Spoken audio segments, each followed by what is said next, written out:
Hello, my name's Steven from K-Scale Models, and today I'm doing a video on this thing. I'm calling it the Starbeam Light Carrier. So more about why it's got an elvish name up here in a moment. First off, if you're just here to see pretty model, then check the description. You will be able to find a link to this model, as well as a timestamp of me showing the physical model off that I've built. If you want to see my logic on why I made things the way I have, stick around. Okay, so first thing, why did I do it this way? Or why did I even do this? Well, on the previous video on the Mjolnir, so this thing, someone said, like your design, but I think this area would make a good catapult. And if you're doing that, you're going to have to not make it a puller design, it's going to have to be a pusher. It's like, okay.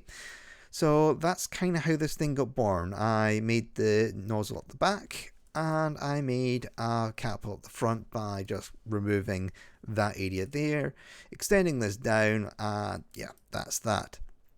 Got a little line in the middle, so that's like the catapult catapult system.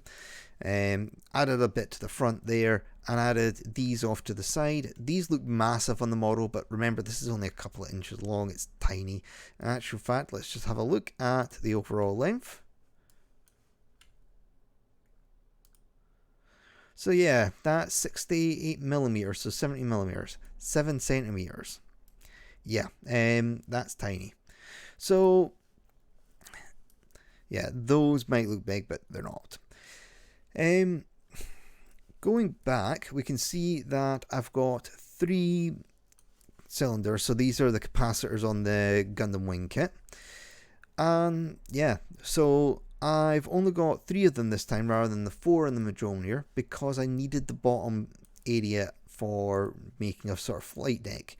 Because if you're going to be taking like aircraft or that, recovering them, you can't recover them whilst the engine's on if you don't like eating hot exhaust. So only way to have a like flight deck on the back is to have it angled so the craft come in from the side rather than straight into the exhaust. Now technically you might be able to get the craft to come alongside and land like that, but I'm thinking traditional aircraft carrier, they're landing that way or that way.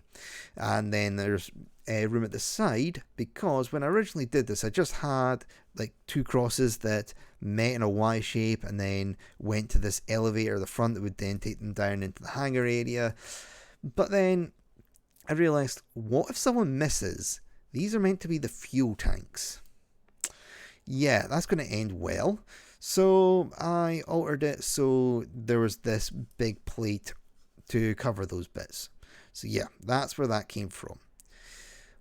Going back on top, we've got the bridge structure, so different than what I did on the Mjolnir, because I'm basically wanting a bigger area. So I was thinking sort of Queen Anne's man style, or mansion style, from the Queen Elizabeth class battleships of like World War One, World War Two. Well, World War Two is when they had the upgrade to this sort of style. Before that, they had a different sort of bridge structure from what I remember.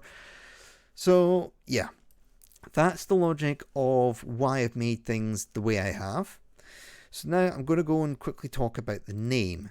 Now I'm not going to try to pronounce that name because I do not speak Old Norse. So what I did was I posted pictures of this up on Facebook and asked people for suggestions for names. And someone came back with Starbeam Carrier. So okay, I like the name. I'm going to alter it slightly though and turn it into Norse. So just on Norse quickly, I don't speak it, but I have Google Translate. I can go and find pages that will tell me how to like translate things over. So a quick search found that there's 2 versions of star in Norse.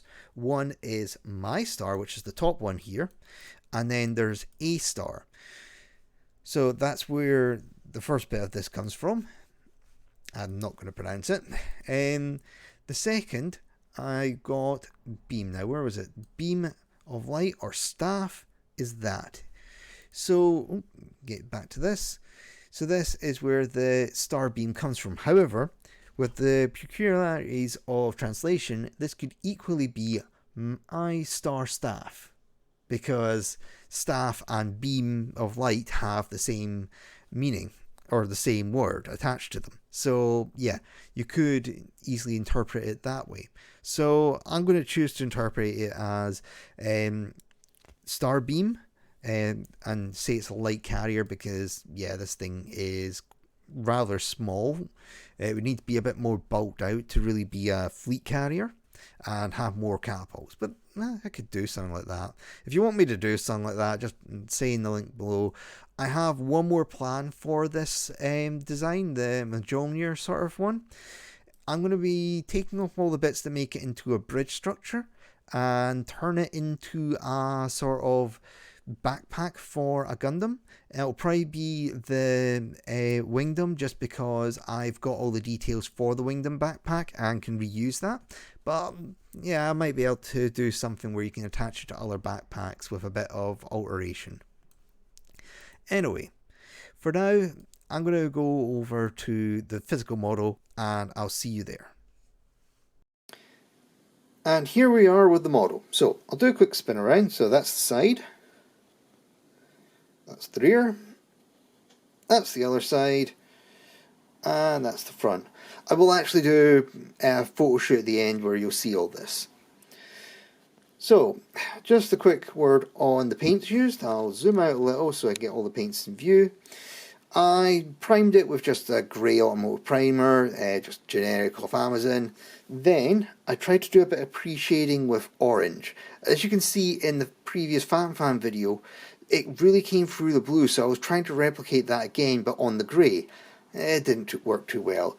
I'm going to try a few other techniques like that with some other models that I've got coming up. But for now, it didn't work, so back to the drawing board.